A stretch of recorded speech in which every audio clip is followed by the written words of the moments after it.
Hi friends, మీరు చూస్తున్న GK sheep and dairy farming. కొత్తగా మన ఛానల్ ఎవరైనా చూసిన వారైతే సబ్స్క్రైబ్ చేసుకోండి. ఆల్రెడీ మన సబ్స్క్రైబర్ అయితే లైక్ అండ్ షేర్ చేయండి. సబ్స్క్రైబ్ చేసుకున్న పక్కన ఉన్న గంట సింబల్ కనుక ప్రెస్ చేసుకుని ఉంచుకుంటే మనం పెట్టే ప్రతి నోటిఫికేషన్ మీ ఫోన్కి వస్తుంది అనమాట. అలాగే మన వీడియోస్ అనేది చూడవచ్చు. ఇది వచ్చి మనకి జోడిపి విత్తన పుట్టెలు అనమాట. కొంచెం నామం లైట్ కట్ అయింది. ఇది కొంచెం నామం కాకుండా జోడిపి విత్తన పుట్టెలు అనమాట. ఇది మన అన్నగారు ఇవ్వాలనుకుంటున్నారు. ఇది వచ్చి 6 పళ్ళ మీద ఉందన్నమాట. ఇది వచ్చి మనకు 6 పళ్ళ మీద ఉందన్నమాట. ఇది అన్నగారు ఇవ్వాలనుకుంటున్నారు. ఎవరికైనా కావాలంటే టైటిల్ వద్ద నెంబర్ ఉంటుంది, కాల్ చేయండి. అలాగే ఇది అడ్రస్ వచ్చి మనకి ఆంధ్రప్రదేశ్ నెల్లూరు జిల్లా కందుకూరు మండలం పాలకూరు గ్రామం అన్నమాట. ఎవరికైనా ఇంట్రెస్ట్ ఉంటే కాల్ చేయండి.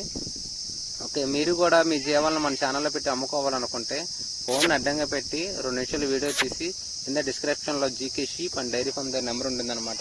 దానికి వాట్సాప్ చేయండి. అలాగే మీ పూర్తి వివరాలు కూడా పంపిస్తే మన ఛానల్ అప్లోడ్ చేద్దాం.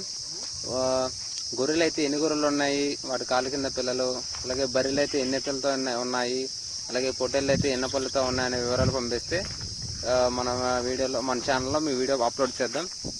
అలాగే వీడియో తీసినప్పుడు కూడా కొద్దిగా క్లారిటీగా వీడియో తీయాలన్నమాట. ఫోన్ అడ్డంగా పెట్టి తీయాలి. వీడియో తీసినప్పుడు కూడా కొంతమంది నిలువుగా తీసి పంపిస్తున్నారు అనమాట. అలా కాకుండా అడ్డంగా తీసి ఏ జీవాలను అయితే అమ్ముకోవాలనుకుంటున్నారో ఆ జీవాలను కొద్దిగా క్లారిటీగా చూపిస్తే చూసేవాళ్ళు కొంచెం నచ్చితే కనుక త్వరగా అమ్ముడిపోతాయి అనమాట మీ జీవాలు. ఓకే, దీని ధర వచ్చి మనకి 37,000 చెప్పడం జరిగింది అనమాట. దీని ధర వచ్చి 37,000 చెప్పడం జరిగింది. లైవ్ వెయిట్ వచ్చి ఇంచుమించు ఒక 55-60 మధ్యలో ఉంటుంది అనమాట. ఎవరికైనా ఇంట్రెస్ట్ ఉంటే టైటిల్ వద్ద నెంబర్ ఉంటుంది. మళ్ళీ అడ్రస్ చెప్తానండి. ఆంధ్రప్రదేశ్ నెల్లూరు జిల్లా కందుకూరు మండలం పాలకూరు గ్రామం అన్నమాట. ఇది ఇవ్వాలనుకుంటున్న మా నాన్నగారు. టైటిల్ వద్ద నెంబర్ ఉంటుంది. ఎవరికైనా ఇంట్రెస్ట్ ఉన్న వాళ్ళకి కాల్ చేయండి. Okay, thank you friends.